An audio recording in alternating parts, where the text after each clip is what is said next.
민준아, 너 미쳤니? 내가 누구라고 감히 그들과 맞설 수 있어? 어린아이가 영웅이 되겠다고?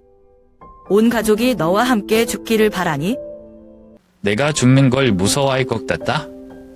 내가 엄마 말처럼 겁쟁이라면 그날 아버지가 구타당하는 것을 써서 아무것도 하지 않고 지켜보는 것과 다를 바 없다. 굴욕감 속에 살르니 차라리 죽는 게 낫겠다. 새파란 벼밭과 시원한 바람 사이로 강민준의 어린 시절이 흘러가는 춘천의 한 작은 마을에서 어둠이 그와 가족의 삶을 덮을 줄은 아무도 예상하지 못했다.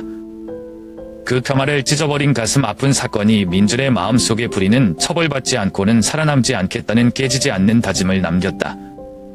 몇 년 후 민준은 무기력한 소년에서 서울의 젊은 검사가 되었습니다.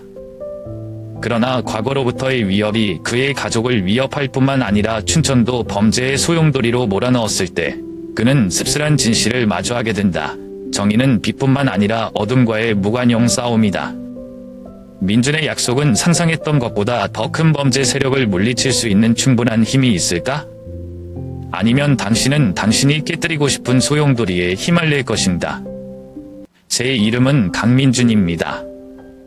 강원도 춘천시 근교에서 온 남자입니다. 나는 소양강이 조용히 흐르는 푸르른 언덕에 자리 잡은 작은 마을에서 태어나 자랐는데 마치 이야기를 속삭이는 듯했다. 어린 시절 여름 아침마다 아버지를 따라 잘 익은 쌀의 향기가 공기 중에 가득 찬 들판으로 가곤 했다. 작은 소떼가 있었는데 그 소들의 목에 딸랑거리는 탬버린 소리가 마치 마을의 친숙한 음악 같았습니다. 저희 어머니는 지역 초등학교 교사이십니다. 민준아, 이곳은 작지만 오리세산이야 라고 말씀하시곤 하셨습니다. 그 말씀은 제가 이곳에 사는 모든 순간을 소중히 여기게 하는 계기가 되었습니다. 방과 후에 친구들과 나는 종종 마을에서 가장 높은 언덕을 올라가서 거기에서 춘천 전경을 볼 수 있다. 우리 아이들은 종종 잔디밭에 누워 각자 자신의 꿈을 이루기 위해 마을을 떠나는 먼 미래를 상상합니다. 하지만 제가 사랑했던 이 작은 세상은 벼락이 시작했습니다. 내가 10살쯤 되었을 때 낯선 사람들이 나타나 마을 주요 도로 근처에 버려진 창고에 자주 모였다. 처음에는 지나가는 행인이라고만 생각했는데 곧 마을 분위기가 이상해졌다. 밤의 말다툼 소리, 창고의 환한 불빛, 그리고 이상한 타는 냄새는 우리 모두를 불안하게 했다. 한 번은 그들 중 한 명이 제 친구의 삼촌과 싸우는 것을 보았고 그 이후로 마을 사람들은 그 창고에서 멀어지기 시작했습니다. 친한 친구 지훈과 함께 소양강으로 낚시를 갔던 어느 오후가 생생히 기억난다. 돌아오는 길에 우리는 그들이 큰 트럭에 무언가를 싣고 있는 것을 우연히 만났다.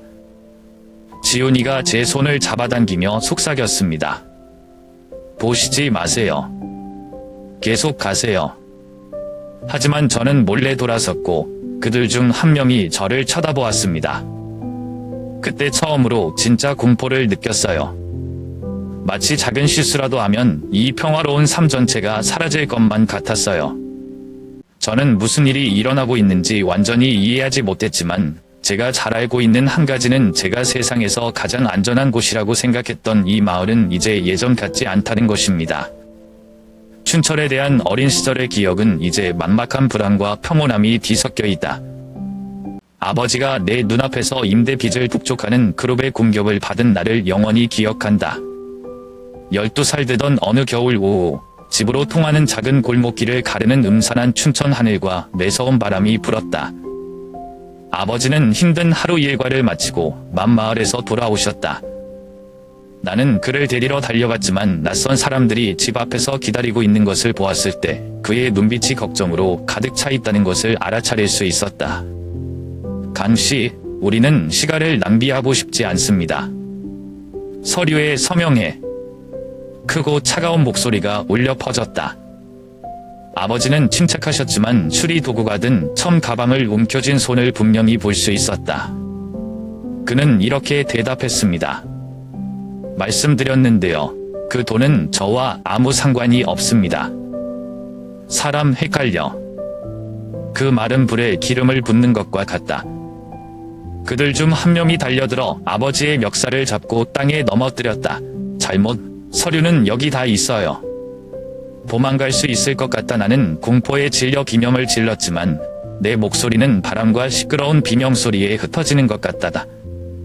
어머니는 집에서 서둘러 뛰쳐나와 나를 품으로 끌어들이고 내가 눈앞의 끔찍한 장면을 보지 않도록 보호하려고 노력했다. 하지만 여전히 보여요. 나는 아버지가 얼굴을 세게 때리는 것을 보았고 입꼬리로부터 피가 오래된 외투로 흘러내렸다. 할아버지는 일어나려고 했지만 또 한 번의 발차기가 그를 쓰러뜨렸다. 나는 아버지가 그렇게 나약한 것을 본 적이 없다. 그는 내가 아는 사람 중 가장 강하고 가족을 위해 비를 맞으며 기꺼이 일관욕을 할 사람이다. 그러나 그 당시 그는 저항하지 않고 머리를 감싸고 타격만 받을 수 있었다. 이웃들이 점점 주위에 모여들었지만 아무도 감히 나서지 못했다. 겁에 질린 눈빛은 마치 아무도 끈을 메고 싶지 않은 악몽을 짊어진 것처럼 임드료를 바라보았다. 아버지의 오랜 친구인 조씨가 마을의 한 노인이 큰 소리로 외칠 때까지 충분해. 계속하면 경찰에 신고할 거야. 라고 말하면 다른 사람들이 손을 멈추게 될 것이다. 떠나기 전에 그 덩치 큰 남자는 위협적인 미소를 지으며 아버지를 바라보았다. 당신은 서명하지 않으셨지만 당신은 대가를 치르게 될 것입니다. 그들이 떠난 후 어머니는 흐느껴 울며 아버지를 부축하고 부들부들 떨며 상처를 확인하셨다. 아버지는 조용히 말씀하셨죠. 괜찮아요. 그냥 멍이 든 것뿐이에요. 하지만 저는 아버지가 더 큰 고통을 숨기고 있다는 것을 압니다. 그는 구타를 당했을 뿐만 아니라 자존심도 상했습니다. 그는 항상 가장 소중하다고 생각했습니다. 그날 저녁 어머니가 방에서 아버지를 돌보셨을 때 저는 책상 앞에 혼자 앉아 아버지께 자랑하려고 했던 높은 점수의 시험지를 바라보았습니다. 난생 처음으로 내가 가장 사랑하는 사람을 보호하지 못하는 것이 무엇인지 분명히 느꼈다. 그리고 그날부터 저는 제가 궁정하고 평화롭다고 생각했던 세상을 몹시 싫어하기 시작했습니다. 그날부터 저는 결코 불의가 처벌 없이 존재하지 않도록 하겠다고 스스로 다짐했습니다. 그러나 그 약속은 단지 12살 소년의 헛된 소리가 아니었다. 마치 영원히 치유되지 않는 흉터처럼 제 마음속에 파고들었습니다. 고등학교 시절 동안 저는 제가 아무리 어려움을 겪어도 반드시 새로운 길과 변화를 위한 기회를 찾기 위해 이 작은 마을을 떠나야 한다는 것을 제 자신에게 상기시켜 주었습니다. 서울로 대학을 가기 전날 밤, 나는 마을 거리의 연약한 노란 불빛 아래 서서 가을 밤의 한기가 손바닥을 덮치는 것을 느꼈다. 춘천은 이상하게 조용하다. 저는 이 주변에서 제 인생에서 가장 큰 전환점을 조용히 목격하고 있는 것 같은 느낌을 받았습니다. 어머니는 완강하게 애써도 걱정을 감추지 못하셨다. 할머니가 말씀하셨죠. 민준아, 가서 여기 있는 거 생각 좀 그만해. 너는 공부에 집중해야 해. 하지만 제가 어떻게 잊을 수 있겠어요? 저는 모든 것이 시작된 곳인 낡은 창고를 바라보았습니다. 비록 지금은 버려졌고 아무도 오지 않지만 내 머릿속에는 그날의 고통스러운 이미지들이 선명하게 남아있다. 아버지가 맞는 소리, 어머니가 우는 소리, 제가 무기력하게 비명을 지르는 소리, 이 모든 것이 내일 밤 저를 괴롭히는 느린 비디오처럼 느껴집니다. 그날 저녁, 어릴 때부터 가장 친한 친구였던 지훈이 나를 보러 왔다. 음료수 2캔이랑 어색한 미소를 가져왔어요. 민준아, 진짜 떠나기로 결심했어? 나는 고개를 끄덕였지만 즉시 대답하지 않았다. 우리는 현관 앞계단에 앉아 놀던 언덕 쪽을 바라보았다. 지훈아, 나는 여기에 영원히 머물 수 없어. 아무도 안 하고 그냥 지나갈 순 없어.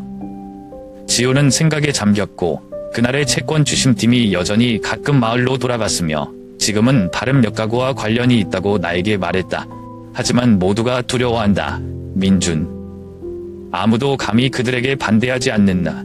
그는 무기력하게 말했고 그것은 내가 뭔가를 해야 한다는 것을 더욱 확신하게 했다. 언젠가 나는 돌아올 것이다. 이번에는 아무도 해칠 기회를 주지 않겠다. 나는 결의의 참 목소리로 말했다. 지훈이 돌아오면 가로등 불빛 아래 혼자 조용히 서 있다. 벌레가 윙윙거리는 소리와 발밑에서 낙엽이 바스락거리는 소리. 그 순간 저는 제 가족뿐만 아니라 너무 오랫동안 두려움 속에서 살아온 온 착한 사람들이었던 이 마을도 생각했습니다. 서울은 나에게 기회만 가득한 낯선 도시일 뿐만 아니라 내 싸움을 준비해야 하는 곳이다. 얼마나 걸릴지, 성공할 수 있을지는 확실치 않다. 그러나 나는 그 어두운 하늘과 희미한 불빛 아래서 언젠가 춘천으로 돌아갈 것을 조용히 약속했다. 이번에는 그냥 보고만 있지는 않을 겁니다. 수년간의 학업과 사법시험 합격으로 서울 최연소 검사가 되었습니다. 수도에서의 삶은 생각보다 쉽지 않았다. 나는 먹고 자고 하는 것을 잊기 위해 일해야 했고 경쟁적인 환경에서 점차적으로 자신을 확인했습니다. 하지만 이 모든 노력들은 저는 더 큰 계획의 일환으로 춘천으로 돌아갈 준비를 하고 있습니다. 모든 것을 바꿀 힘을 가지고 말이죠. 그러던 어느 4월 오후 벚꽃이 맛 피었을 때 어머니로부터 전화를 받았습니다. 반대편에서 그녀의 목소리는 부드러웠지만 걱정으로 가득 차 있었다. 민준아, 집에 방문해라. 아버지는 말하지 않았지만 걱정을 많이 하셨다. 나는 잠시 침묵을 지키며 꽃잎이 바람에 흩날리는 사무실 창문을 바라보았다. 엄마, 무슨 일 있어요? 아버님 몸이 안 좋으세요? 할머니는 아니요. 단지 그가 당신을 만나고 싶어 할 뿐이에요. 오랜만이야. 안 왔어. 그 전화는 나를 초조하게 했다. 저는 부모님이 불평하거나 요구하지 않는다는 것을 알고 있기 때문에 어머니가 그렇게 신물을 부르는 것은 확실히 쉽지 않습니다. 바로 그 주말, 나는 짐을 싸서 춘천으로 차를 몰고 갔다. 차가 서울을 벗어나 익숙한 시골길을 지날 때 추억의 한 줄기가 떠오르는 것 같다. 집에 도착했을 때 아버지는 마당 앞에 앉아 계셨고 자주 앉아서 수선하던 낡은 나무 의자는 여전히 남아 있었다. 그는 나를 바라보았고 눈은 여전했지만 얼굴의 주름살은 더 많아졌다. 민준 씨, 오랜만이에요. 그는 낮은 목소리로 따뜻하지만 약간 머뭇거리면서 말했다. 저녁 식사 후 나와 할아버지만 남아서 자주전자 옆에 앉았을 때 그는 갑자기 이야, 몇 달 동안 마을에 또 무슨 일이 있었어? 라고 말했다. 가슴이 조여오는 것 같아요. 알고 보니 옛날 채권단이 돌아왔고 이번에는 더 공격적이다. 그들은 단지 몇몇 가족을 대상으로 한 것이 아니라 불법 사업을 위해 노인들에게 토지를 넘겨주도록 강요하기 시작했다. 조 씨를 아세요? 그들이 그의 작은 상점을 망친 것은 그가 토지 인도서에 서명하는 것을 거절했기 때문이다. 조 씨는 이제 병원에 입원해야 한 고 아버지는 슬픈 눈빛으로 말했다. 저는 그날 밤 잠을 잘 못 잤어요. 내가 보금자리로 여겼던 마을 전체가 이제 공포와 불의의 그림자로 뒤덮였다. 다음 날 나는 온종일 마을을 돌아다니며 옛 지인들을 만났다. 모두가 자신의 걱정에 대해 이야기했지만 모두가 두려워하고 아무도 감히 일어설 수 없었습니다. 민준아, 참견하지 마. 그들은 단지 빛만 발라는 것이 아니다. 조 씨는 내가 병원에 들어가 그를 방문했을 때 서울의 큰 갱단과는 더 이상 관련이 없고 속삭였다. 그런 말은 나를 주저하게 하지 않는다.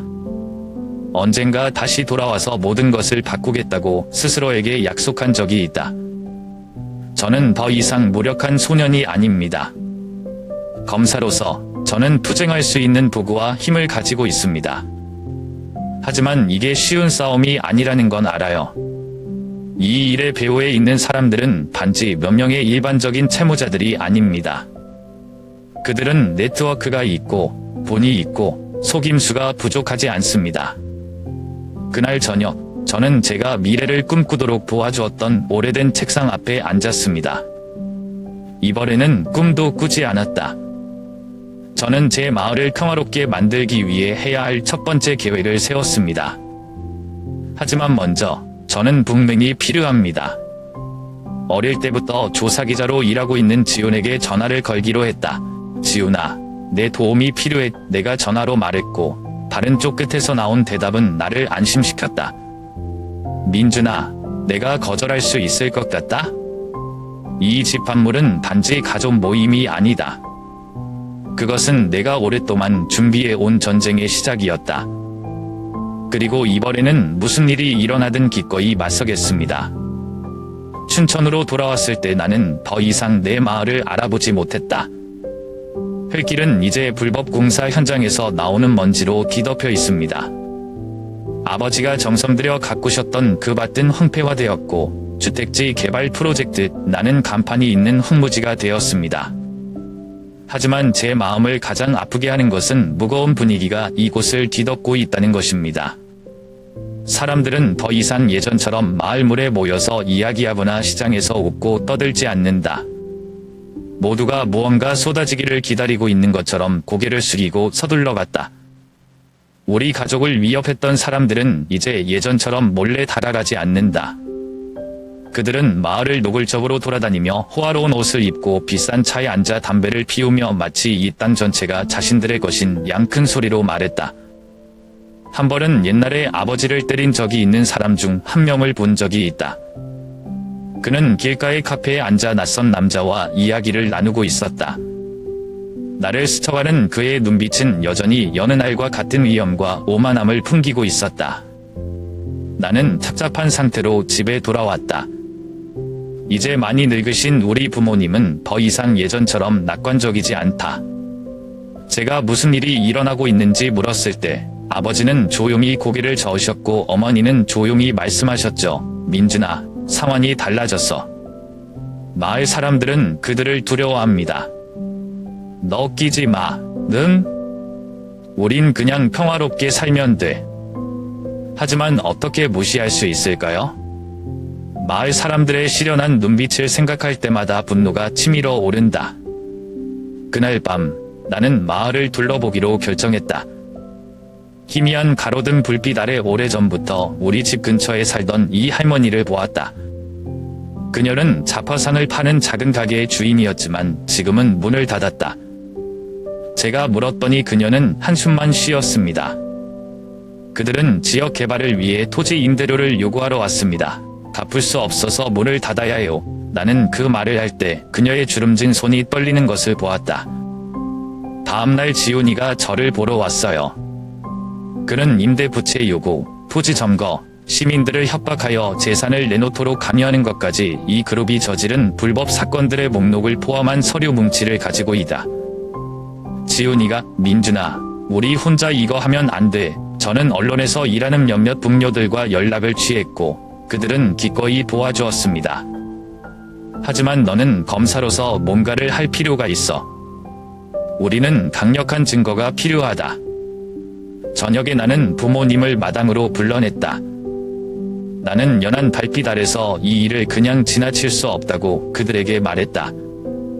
아버지는 처음에는 침묵했지만 결국 내가 결정했으면 내가 막지 않았을 거야 라고 말했다. 하지만 조심해야 해요. 그들은 단지 몇몇 평범한 깡패들이 아니다. 그들은 뒤에 더 큰 힘을 가지고 있다. 밤새 잠을 못 잤어요. 저는 위험한 전쟁을 앞두고 있다는 것을 알았습니다. 그곳에서 저는 제 가족을 해친 사람들뿐만 아니라 훨씬 더 복잡한 부패 네트워크에도 직면하게 되었습니다. 하지만 제가 아무것도 하지 않는다면 춘천이나 제가 사랑하는 사람들은 영원히 두려움 속에서 살 것이라는 것도 알고 있습니다. 다시 돌아왔는데 이번엔 질 수 없었다. 나는 부모님을 시내의 한 유명 레스토랑에 모셔다 드려 감사하기로 했다. 주말 저녁이었고 나는 긴장된 날들 후에 부모님을 놀라게 하고 싶었다. 식당은 한 건물 고층에 위치하고 있어 춘천시청 반짝이는 불빛이 한눈에 들어온다. 적어도 이 순간만큼은 걱정은 잠시 접어둘 수 있을 것 같습니다. 저녁 식사는 아늑한 분위기로 시작했다. 평소 말이 없던 아버지도 좋아하는 음식을 보고 미소를 지었다. 엄마는 제가 아직 어린 아이인 것처럼 계속 음식을 집어주셨습니다. 서울에서 혼자 사는데 잘 먹지 못할 것 같아요. 라고 그녀는 말했다. 나는 할머니를 걱정시키지 않기 위해 웃었다. 그러나 그 즐거운 분위기는 오래가지 못했다. 우리가 이야기를 나누고 있을 때 옆 테이블의 한 무리의 남자들이 우리를 노려보기 시작했다. 그들의 큰 웃음소리가 조용한 공간을 가르고 있었다. 내 얼굴을 가진 그들 중 한 명은 옛날에 아버지를 구타한 일에 참여했던 즉시 깨달았다. 이 늙은 놈불은 이제 고급스럽죠? 땅을 팔았겠죠? 또 돈 빌려서 자랑할까? 다른 사람들은 웃음을 터뜨렸고 눈빛은 도전적이었다. 인내심이 강한 아버지는 고개를 숙여 그들의 눈을 피하려고만 했다. 어머니는 손을 그의 손에 얹고 목소리를 낮추어 이렇게 말했습니다. 그 사람들 신경 쓰지 마세요. 하지만 저는 가만히 있을 수가 없었습니다. 그들의 말 한마디 한마디가 우리 가족의 자존심을 찌르는 칼날 같았다. 저는 침착하려고 노력했고 그들을 무시하려고 했지만 그들 중 한 명이 일어나서 저희 테이블로 와서 아버지의 의자를 일부러 밀어서 바닥에 쓰러뜨렸을 때 제 안의 모든 것이 폭발적으로 일어났습니다. 식당 전체가 조용했고 모든 시선이 우리에게 쏠렸다. 아버지는 아무 말도 하지 않고 천천히 일어서셨지만 눈빛은 상처와 부끄러움으로 가득했다. 나는 더 이상 참을 수 없다. 나는 일어서서 그 무리를 마주보며 강민중 검사입니다. 라고 또박또박 말했다. 그 말에 일행은 멈칫했다. 제 가족을 위협했던 제 앞에 서 있던 남자는 저를 머리부터 발끝까지 쳐다보았고 그의 얼굴에서 거만한 미소가 사라졌다. 오, 검사요? 뭐가 큰 줄. 그는 침착하려고 노력했지만 나는 그의 눈빛에서 불안감이 스치는 것을 느꼈다. 나는 너희들이 누군지 알고 너희들이 무슨 짓을 했는지도 알아. 라고 나는 떨지 않고 말했다. 내 가족이나 춘천의 어느 누구도 감히 건드리면 너희들은 법에 직면하게 될 것이다. 식당 사람들이 감히 말을 걸지 못할 정도로 분위기가 긴장되었다. 뒤에 서 있는 놈들 중 하나가 그 남자의 팔을 잡아당기며 뭐라고 속삭였다. 결국 그는 엷은 미소를 지으며 뒤로 물러서며 권위적인 방법으로 내 어깨를 두드렸다. 아냐, 오늘은 검사의 이름을 존중해서 용서해줘. 하지만 내가 우리한테 뭘 할 수 있을 거라고 생각하지 마. 일단의 사람들이 떠나지만 나는 이 전쟁이 이제 막 시작되었다는 것을 안다. 민준아, 너는 부모를 위해 위험을 감수할 필요가 없어. 라고 아버지가 그늘에서 내 어깨에 손을 얹었다. 나는 그를 바라보며 아빠, 약속했어요. 라고 다짐하는 목소리로 대답했다. 내가 우리 가족과 이 마을을 지켜줄게. 그날 밤 저는 잠을 잘 수가 없었어요. 그 도전적인 얼굴들과 비웃음, 그리고 아버지의 겁에 질린 눈빛이 머릿속에 떠오른다. 나는 이번 대치가 단지 경고가 아니라는 것을 안다. 앞으로 무엇을 기다리고 있든 물러서지 않겠다는 선언이다. 한 무리의 남자들이 내 말을 믿지 않고 비웃음을 터뜨렸다. 그들의 웃음소리는 식당 전체에 울려 퍼졌고 답답한 분위기를 만들어 모든 손님들을 침묵시켰다. 그들 중 한 명, 지도자로 보이는 더 가까이 다가가서 적대적인 눈빛이 나를 똑바로 쳐다보았다. 검찰은 어때요? 넌 그 꼬리표가 내 가족을 보호하기에 충분하다고 생각해? 조심해라. 우리가 너희 집에 갈 날이 없기를 바라니. 그의 목소리는 위협적으로 가득 차 있었고 한마디 한마디가 내 자존심을 건드렸다. 나는 침착함을 유지했지만 내 안의 분노는 최고조에 달했다. 내가 대답하기 전에 식당 지배인이 상황을 방해하려고 서둘러 달려왔다. 여러분, 자제해 주세요. 여긴 공공장소야. 그러나 그의 말은 통하지 않았다. 그들 중 한 명이 그를 세게 밀쳐내서 그의 손에 있는 쟁반을 바닥에 떨어뜨렸다. 나는 재빨리 전화를 끊고 경찰을 불렀다. 그 행동은 일행을 잠시 주춤하게 했다. 또 다른 사람, 마른 체격과 까칠까칠한 눈빛은 상황을 진정시키려고 노력했습니다. 그만하세요. 큰일을 할 필요 없어요. 농담 좀 합시다. 하지만 리더는 여전히 방심하지 않고 피식 웃으며 말했습니다. 그냥 전화해. 누가 누구를 무서워하는지. 약 10분 후에 경찰이 나타났다. 나는 걸어 올라가서 간략하게 이야기를 하고 신분증을 제시했다. 장교 중 한 명은 내가 검사라는 것을 확인한 후 즉시 태도를 바꾸고 남자들에게 식당을 나가라고 진지하게 요청했다. 너무 과장할 필요 없어요. 우리는 잘못한 것이 없다. 나고 지도자는 여전히 고집을 부렸지만 그의 눈빛은 예전만큼 자신감이 없었다. 경찰은 일행에게 서류를 제출하도록 단호하게 요청했다. 몇몇 사람들은 걱정하는 모습을 보였지만 여전히 침착함을 보이려고 했다. 압송되었을 때 지도자는 다시 나를 보며 우리는 다시 만날 것이다. 강 검사라고 시근거렸다. 식당 분위기는 점차 누그러졌지만 보이지 않는 중압감이 나를 짓누르는 것을 느꼈다. 나는 이것이 승리가 아니라는 것을 잘 알고 있다. 이 사람들은 쉽게 무시할 수 있는 사람들이 아니며 그들의 위협은 단지 빈말이 아니다. 그날 밤 저는 부모님을 집에 데려다 드리기 위해 차를 몰았습니다. 아버지는 조용히 앉아 계셨고 어머니는 한숨을 쉬셨습니다. 민준아, 오늘 일은? 엄마는 내가 정말 걱정된다. 우리를 위해 이런 위험을 감수할 필요는 없어. 저는 운전대를 더 꽉 잡았지만 엄마, 제가 안 하면 누가 할 거예요? 나는 그들과 같은 사람들이 영원히 조종하도록 내버려 둘 수 없다. 집에 도착해서 지훈 씨한테 전화가 왔어요. 그는 방금 식당에서 이야기를 들었습니다. 조심해야 돼, 민준아. 그 무리들은 단순하지 않아요. 더 많은 정보를 얻도록 하겠습니다. 혼자가 아니라는 것을 알고 안도했지만 이것은 시작에 불과하다는 것도 이해했다.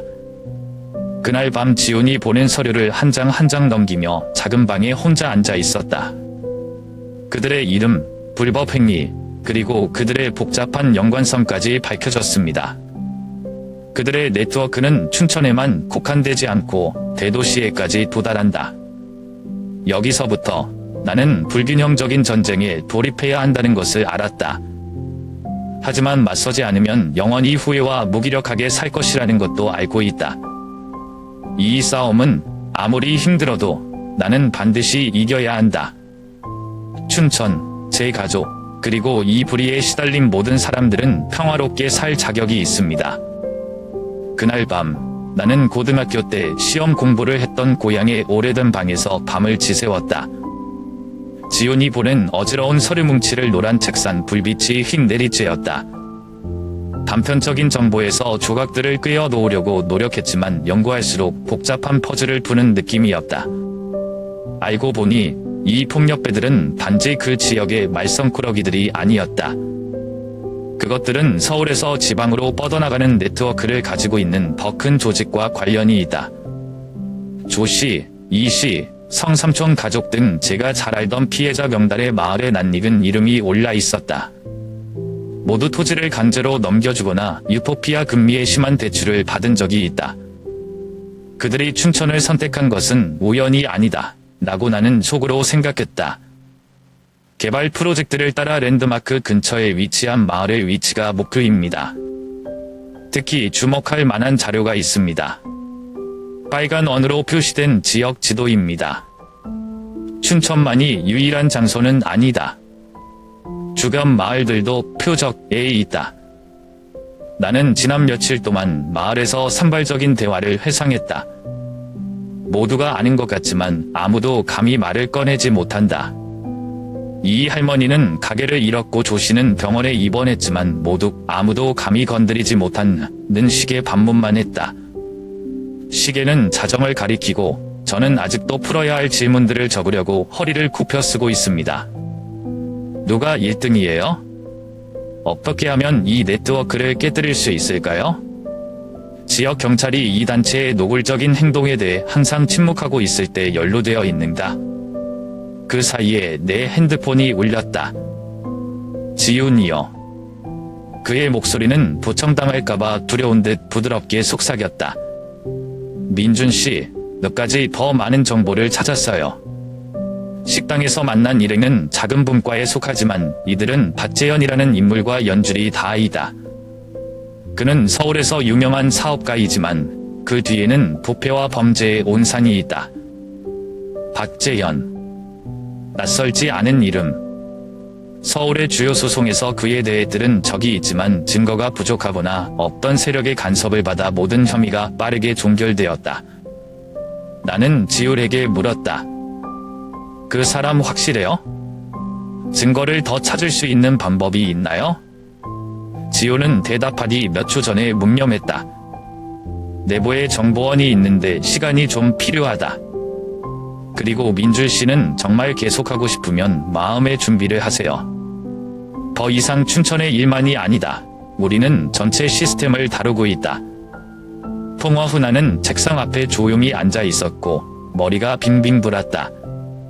이 단체는 우리 마을의 평화를 위협할 뿐만 아니라 낙지 꼭지를 사방으로 뻗었다. 하지만 생각하면 할수록 내 마음가짐이 강렬하게 치솟는 것을 느꼈다. 만약 그들이 시스템이라면 나는 모든 사슬을 끊을 것이다. 라고 나는 스스로에게 말했다. 내가 자란 춘천은 언제까지나 공포에 떨며 살 수 없다. 제 가족, 마을 사람들, 그리고 다른 희생자들 모두 정의를 받을 자격이 있습니다. 그날 밤 내 방에 불빛이 꺼지지 않았다. 나는 조사할 계획, 단계별, 모든 관계를 작성했다. 창밖에 어둠이 짙게 드리워져 있지만 나는 아무리 힘들어도 물러서지 않을 것이라는 것을 안다. 이것은 더 이상 개인적인 이야기가 아닙니다. 이것은 내가 항상 신뢰하는 가치를 지키기 위한 싸움이다. 이번에는 실패하지 않겠습니다. 텃밭은 멈추지 않았다. 매일 그들은 마치 유령처럼 나에게 달라붙어 내가 내 가족을 지키기 위해 노력했던 드문 평화로운 순간마다 스며들었다. 어느 날 저녁 내가 앉아서 서류와 서류를 검토하고 있을 때 전화벨이 울렸다. 화면에 익명의 메시지가 떴다. 부모님이 평안하시기를 원한다면 그만하세요. 내 손이 전화기를 꽉 쥐자 분노가 치밀었지만 그 안에 불안이 섞여 있었다. 누군가가 나를 지켜보고 있다. 저뿐만 아니라 제 부모님도 그들의 시야에 들어왔습니다. 나는 이 메시지에 대해 부모님에게 말하지 않기로 결정했다. 그들은 충분한 압박을 받았고 나는 그들이 더 이상 두려움에 떨며 사는 것을 원하지 않는다. 하지만 마음속 깊은 곳에서는 멈출 수 없다는 것을 알고 있습니다. 날이 갈수록 지운든 소식품들의 보고는 이 조직의 어두운 그림을 더욱 뚜렷이 드러내고 있다. 밤 날씬의 작은 카페에서 지훈 씨를 몰래 만났는데 그는 새 서류 뭉치를 내 앞에 놓았다. 민준 씨, 방금 그들 중 한 명으로부터 정보를 받았습니다. 이 단체는 춘천마을을 겨냥한 것이 아니다. 그들은 불법 활동을 합법화하기 위한 네트워크를 구축하고 있으며 그들의 다음 단계는 마을들의 땅을 경품으로 사용하는 것이다. 서류를 한 장 한 장 넘기자 박재현의 이름이 반복해서 나왔다. 그는 투지뿐만 아니라 불법 투자 프로젝트, 본세 탓, 심지어 일부 정치인과의 연관에도 관여했다. 이것이 그들이 아무것도 두려워하지 않는 이유라고 생각합니다. 라고 지호는 말했다. 권력 있는 사람들이 뒤에서 그들을 보호하고 있다. 그날 저녁 집에 돌아온 나는 서울에서 업무 이야기로 어머니를 안심시키려 애썼다. 하지만 마음속으로 협박 메시지에 대한 생각을 멈출 수가 없었다. 저는 집 주변의 보안 카메라 시스템을 검사하기 시작했고 가족을 보호할 방법을 찾기 위해 사법부의 동료들과 연락했습니다. 며칠 뒤 핵심 소식통을 만나기 위해 춘천에서 서울로 향하던 중 맞은편에서 대형 트럭이 갑자기 돌진했다. 나는 간신히 운전대를 옆으로 돌려 차가 연석에 세게 부딪혔다. 귀에 거슬리는 자동차 경적 소리가 울렸고 나는 어깨에 날카로운 통증을 느꼈다. 그러나 나를 가장 놀라게 한 것은 트럭이 멈추지 않았다는 것이다. 트럭은 어둠의 길 한가운데로 사라지면서 돌진했다. 저는 차 안에 앉아서 숨을 들이쉬며 진정하려고 노력했습니다. 이건 사고가 아니야. 라고 나는 스스로에게 말했다. 분명히 이 단체는 보다 직접적인 조치를 취하기 시작했다. 경찰을 불러 병원으로 옮겨져 검사를 받은 뒤 곧바로 지훈에게 연락을 취했다. 그들은 내 입을 막으려 하고 있어. 내가 전화로 말했다. 긴장된 목소리도. 지훈은 잠시 입을 다물고 있다가 민준아, 더 조심해야 돼. 하지만 우리는 멈출 수 없습니다. 나는 동료들에게 도움을 청할 것이고 우리는 이 사실을 폭로하는 것을 가속화해야 한다. 이야기는 더 이상 나만의 전쟁이 아니다. 내의 속도를 늦추면 이 조직이 약자들에게 더 많은 고통을 줄 것이라는 것을 깨달았습니다. 눈앞이 험난한 여정이라는 것을 알면서도 목숨을 걸어야 한다면 불평등이 계속될 수는 없고 스스로 다짐했다. 그날 밤 저는 작은 방에 혼자 앉아 가족 사진을 보았습니다. 사진 속 아빠의 눈빛, 엄마의 미소는 나에게 힘을 주는 것 같다. 멈추는 것은 결코 선택이 아니다 라고 나는 속으로 생각했다. 나는 끝까지 싸울 것이다. 위험을 피하기 위해 부모를 서울로 데려왔을 때 모든 것이 계획대로 되지 않았다. 춘천의 하늘이 불길한 징조처럼 우중충한 세력이었다. 부모님은 집을 떠나기를 원하지 않으셨지만 점점 커져가는 협박 앞에서 저는 그들을 머물게 할 수 없었습니다. 부모님은 자식을 믿어야 한다. 서울이 훨씬 안전해. 제가 설득하며 말했습니다. 우리는 아직 안개가 끼었을 때 마을을 떠났고 차는 도시로 이어지는 익숙한 도로를 달렸습니다.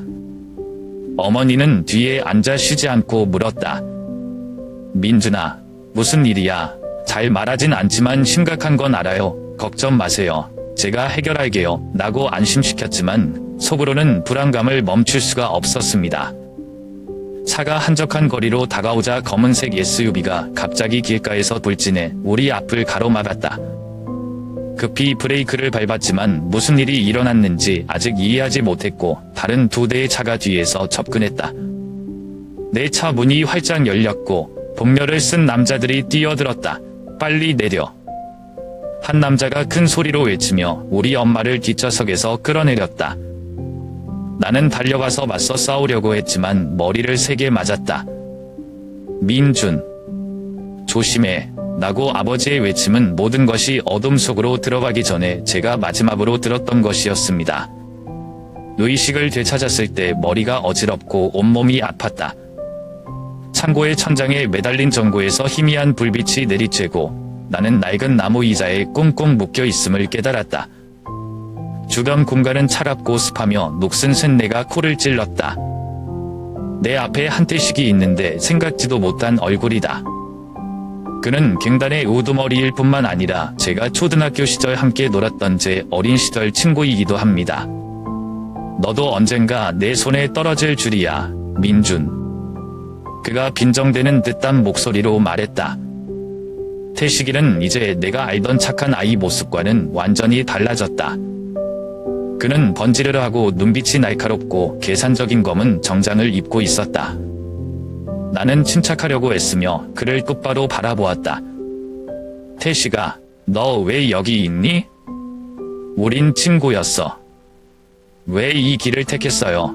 그는 큰 소리로 웃었고 웃음소리가 창고 전체에 울려 퍼졌습니다. 친구? 나에게 그 위선적인 말을 하지 말아라. 내가 좋은 교육을 받고 춘천을 떠나 더 나은 삶을 사는 동안 나는 남겨졌다. 내 삶이 어땠는지 알아. 태식은 이어 힘이 전부라는 걸 가르쳐준 건 춘천에서 버림받은 세월이었다. 그리고 이제 저는 힘이 있고 돈이 있고 아무도 저를 막을 수 없습니다. 그리고 민준이는 세상을 바꿀 수 있다고 생각하는 바보일 뿐이다. 나는 부모님을 걱정하는 마음이 가득하지만 침착하려고 노력한다. 뭘 원해? 우리 부모님을 놔주세요. 그들은 이 일과 아무 관련이 없어. 하지만 태식은 그렇게 쉽게 내버려 둘 것 같다. 이것은 게임이고 그는 들어가기로 선택했습니다. 이제 내가 대가를 치러야 해. 태식이 핸드폰 뽑고 버튼 몇 개 누른 다음 화면 내 쪽으로 가져온다. 그 위에는 어두운 방에 묶인 채 앉아있는 제 부모님 모습이 있습니다. 모든 것은 너에게 달려있어, 민준. 철수를 하고 수사를 중단하고 춘천에서 떠나면 그들은 안전할 것이다. 나는 그를 똑바로 쳐다보고 결심했습니다. 당신은 나를 위협할 수 있지만 나는 멈추지 않을 것입니다. 너는 너의 권위가 침범할 수 없다고 생각하니? 정의가 굴복할 수 없다는 것을 증명하겠다. 태식은 잠시 침묵을 지키다가 피식 웃었다. 그래. 정의가 뭘 할 수 있는지 그는 돌아서서 저를 어둠 속에 남겨두었습니다. 하지만 저는 이게 끝이 아니라는 것을 알았습니다. 나는 내 과거를 직시할 뿐만 아니라 태식이 자신이 그 일부인 시스템과도 싸워야 할 것이다. 태식이 나를 보자 냉소적인 눈빛에 비웃음이 가득했다. 그는 천천히 내 주위를 걸었고 무시하는 듯한 목소리로 말했다. 너 혼자서 우리에게 대항할 수 있다고 생각하니? 민준아, 너는 똑똑하지만 충분히 강하지는 않아. 넌 우리가 얼마나 큰지 몰라. 나는 여전히 침착한 눈빛을 지켰지만 마음속은 거친 파도였다. 셔츠 주머니 속내 스마트워치는 태식이 말을 시작한 순간부터 내비게이션이 활성화됐다. 몇 분만 더 연장하면 내가 은밀히 연락한 경찰팀이 제때 도착하기를 바란다. 태식아, 내가 틀렸어. 혼자가 아니에요. 나는 목소리를 가다듬고 말했다. 그는 코웃음을 쳤지만 분명히 약간 망설였다. 당신 편을 들어줄 만한 사람이 있다고 생각해요. 이 춘천은 우리 것이 되었다. 아무도 감히 시스템을 거역할 수 없다. 그가 말을 하는 동안 나는 창고 안을 슬그머니 둘러보았다. 방 한 구석에는 아직도 부모님이 묶여 계시지만 크게 다치지는 않은 것을 볼 수 있었다. 그것은 나에게 계속 입장을 고수할 수 있는 힘을 주었다. 갑자기 밖에서 경찰차 경적 소리가 났다. 태식은 깜짝 놀라며 문 쪽으로 몸을 돌렸다. 창고 문이 튕겨져 나가며 경찰관들이 들이닥쳤다. 경찰이다. 움직이지 마. 그들 중 한 명이 큰 소리로 외치며 재빨리 그 지역을 포위했다. 태식아, 내가 졌어. 라고 나는 결연한 눈빛으로 그를 바라보며 말했다. 그는 뒤로 물러서며 이빨 사이로 소리쳤다. 이 일이 끝났다고 생각해? 넌 우리가 얼마나 큰지 몰라. 그러나 이번에는 그가 예전처럼 거만한 미소를 짓지 않았다. 부모님은 경찰에 의해 안전하게 구출되었고 저도 풀려났습니다. 창고에서 나오자 나는 떼약볕이 온 지역을 비추는 것을 보았다. 그것은 내부의 어둠과 묘한 대조를 이루었다. 태식과 공범자들은 수갑이 채워져 경찰차에 실려갔다. 나와 지훈이 수집한 증거들 덕분에 수사는 계속 확대된다. 당국은 이 조직의 흔적을 추적하기 시작했습니다. 불성실한 자금, 가짜 토지 프로젝트, 고위 관리들과의 연관성까지요. 몇 달 동안 많은 핵심 인물들이 밝혀졌고 부패의 네트워크는 점차 파괴되었다. 춘천 시민들은 마침내 안도의 한숨을 쉴 수 있었다. 점유된 땅은 반환되고 한때 억압받았던 가족들은 삶을 재건하기 시작했다. 제가 마을로 돌아왔을 때 사람들은 감사한 눈빛과 몇 년 동안 보지 못했던 진짜 미소를 지으며 저를 쳐다보았습니다. 하지만 내 마음은 여전히 무거워요. 나는 어둠이 완전히 사라지지 않았다는 것을 안다.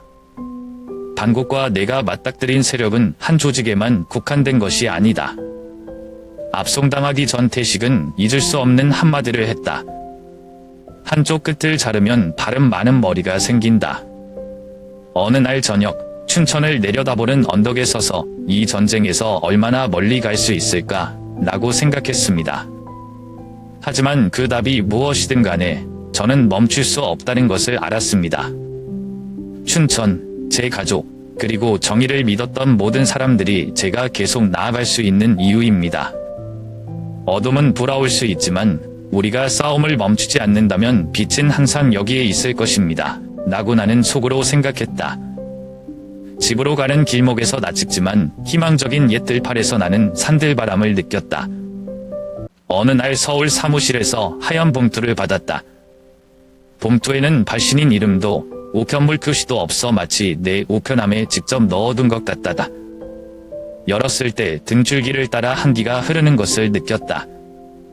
안에는 당신의 정의는 얼마나 지속될 수 있는가? 나는 검은 펜으로 휘갈겨 쓴 간단한 종이 조각이 있을 뿐이다. 나는 종이 조각을 들고 없던 단서를 찾으려는 듯이 눈을 부릅뜨고 단어 하나하나를 응시했다. 이 질문은 단순한 엄포가 아니다. 마치 선전포고나 다름없죠. 마치 발신자가 제 전쟁이 끝난 것이 아니라고 주장하려는 것처럼요. 나는 즉시 지훈에게 연락했다. 방금 이상한 메시지를 받았어요. 라고 전화상으로 말했고 목소리는 긴장을 감추지 못했다. 누군가가 메시지를 보내려고 한다고 생각해? 지우는 바로 가능해. 우리가 다루었던 모든 자료를 검토해 보세요. 뭔가 놓친 게 있을 것 같아요. 그날 하루 종일 나는 일에 집중할 수가 없었다. 나는 책상 앞에 앉아 태식과 그의 조직에 대한 파일을 일일이 뒤적였다. 모든 작은 세부 사항들, 모든 관련된 이름들, 저는 더 자세히 알아보려고 노력했습니다. 그러나 분명한 것은 없다. 저녁에 아파트로 돌아왔을 때 길 건너편에 주차되어 있는 검은 차를 보았다. 누군가 나를 지켜보고 있는 것 같았지만 내가 달아가려고 하자 차는 바로 달려갔다. 나는 가슴이 두근거렸다. 수개월 만에 처음으로 혓바디 나를 직접 향하고 있음을 느꼈다. 태식 사건의 법적 측면을 다루는데 도움을 주었던 이선우 검사에게 가장 신뢰하는 동료 사법관 한 명에게 전화를 걸기로 했다. 선우 씨, 저는 우리가 이 조직을 완전히 파괴하지 않았다고 생각합니다. 누군가 어둠 속에서 활동을 계속하고 있다. 선우는 동의한다. 너만 그렇게 생각하는 게 아니다. 최근 춘천 금교 부지와 관련된 수상한 거래에 대한 보고가 있다. 여운인 것 같아요. 나는 무시할 수 없다는 것을 안다.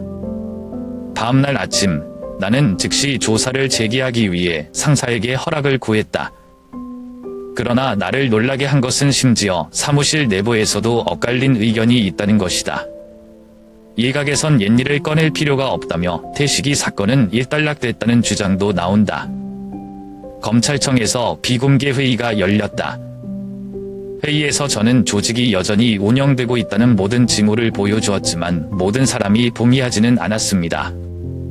한 나이든 지도자는 강민준, 너무 고집이 세면 안 돼. 때때로 정의는 모든 것을 해결하지 못한다.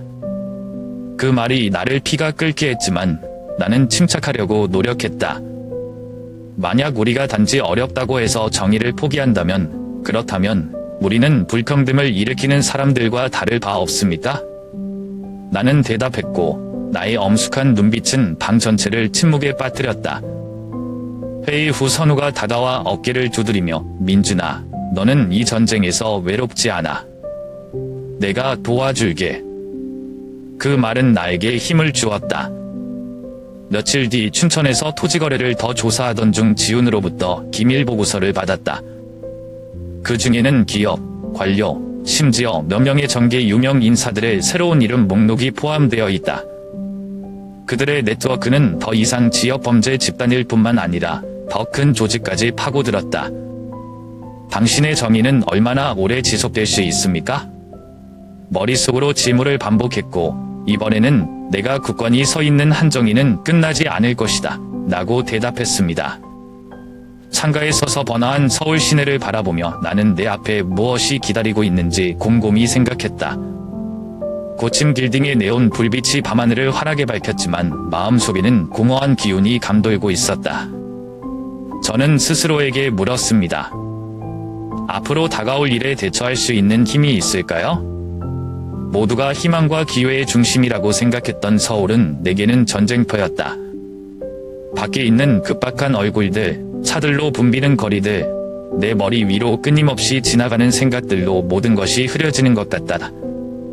아픈 법적 싸움일 뿐 아니라 없던 뒷걸음질도 실패로 이어질 수 있는 신경전이라는 것을 알고 있다. 전화벨 소리가 갑자기 나를 생각의 흐름에서 끌어냈다. 지훈이요. 민준씨, 새로운 소식이 있어요. 라고 그의 목소리가 다급해졌다. 한 소식통은 오늘 밤 이 단체의 배후에 있는 사람들 사이에 비공개 회의가 있다고 방금 알려주었다. 장소는 서울 근교에 있는 별장입니다. 나는 즉시 책상 위에 수첩을 넘기고 지훈이 제공한 정보를 기록했다. 우리가 뭘 할 수 있지? 내가 묻자 지훈은 바로 먼저 가서 지켜볼 건데 경찰과 공조할 준비를 해야 잡힐 수 있는 가장 큰 기회일 수도 있다. 그날 밤 저는 특수경찰팀과 함께 출발했습니다. 사라 빌라로 이어지는 어두운 길을 지나갈 때 내 마음은 끊임없이 긴장했다. 1분 1초가 지날수록 심장이 더 빨리 뛰는 것을 느꼈다. 이 정보를 수집하는 데 몇 주, 심지어 몇 달이 걸렸습니다. 저는 약간의 실수만 있으면 모든 노력이 물거품이 된다는 것을 알았습니다. 우리가 도착했을 때 우리는 차의 불을 모두 끄고 조용히 목표에 접근했다. 그 별장은 높은 담으로 둘러싸여 삼엄한 경호를 받고 있는 작은 숲 한가운데에 있었다. 멀리서 나는 안에서 옅은 노란색 빛이 큰 창문들을 통해 새어나오는 것을 볼 수 있었다. 지호는 구석진 곳에서 우리를 기다리고 있었다. 그는 나에게 신호를 보냈고 경찰들은 다가와 속삭였다. 그들은 메인 회의실에 있다. 우리가 모은 리스트에서 낯익은 얼굴 몇 명을 포함해 10여 명이 모였다. 우리는 계획을 빨리 세웠다. 경찰은 그룹으로 나누어 빌라 전체를 포위했다. 경비원이 가장 적다고 생각되는 뒷문에서 지훈과 몇몇 장교들과 함께 들어왔다. 어두운 복도를 슬그머니 지나 회의가 열리고 있는 방으로 향했을 때 제 심장은 가슴 밖으로 튀어나올 것 같았습니다. 밖에서는 낯익은 남자 태식의 목소리가 들려왔다. 이번이 마지막 기회입니다. 우리는 그 검사의 이름을 포함한 나머지 사람들의 입을 막아야 한다. 그렇지 않으면 모든 것이 무너질 것입니다. 나는 숨을 깊이 들이쉬고 경찰팀에게 행동할 준비를 하라고 신호했다. 한 장교가 문을 열자 일행이 들이닥쳤다. 경찰이다. 손 들어. 대혼란이 일시에 일어났다. 그들 중 몇 명은 도망치려고 했지만 장교들에게 재빨리 제지당했다. 태식이는 벌떡 일어섰고 나를 보는 그의 눈빛은 증오에 차 있었다. 닌주나 진짜 이길 것 같다? 그가 큰 소리로 외쳤지만 이번에는 내가 움찔하지 않았다. 태식, 정의는 내가 조종할 수 있는 게임이 아니야. 라고 나는 굳은 목소리로 말했다. 너희들은 모두 대가를 치르게 될 것이다. 회의실 안의 사람들은 차례로 밖으로 압송되었다. 별장을 나올 때 나는 밤하늘을 올려다보며 약간의 안도감과 피로감이 섞였다. 하지만 저는 이것이 장기전의 작은 승리일 뿐이라는 것을 알고 있습니다. 차문 옆에 서 있던 지훈이 내 어깨를 두드리며 이번엔 한 걸음 더 나아갔다. 며 가벼운 미소를 지었다. 나는 고개를 끄덕이고 결의에 찬 눈빛으로 하지만 어둠은 아직 사라지지 않았다. 고 말했다. 멈출 수 없어. 화려하고 화려하지만 서울에는 내가 계속 탐험해야 한다는 것을 아는 숨겨진 구석이 있다. 그리고 비록 앞길이 험난할지라도 저는 결코 물러서지 않을 것입니다. 나의 점의에는 시간이 없다. 고나는 조용히 말했고 밤속으로 걸어 들어갔다.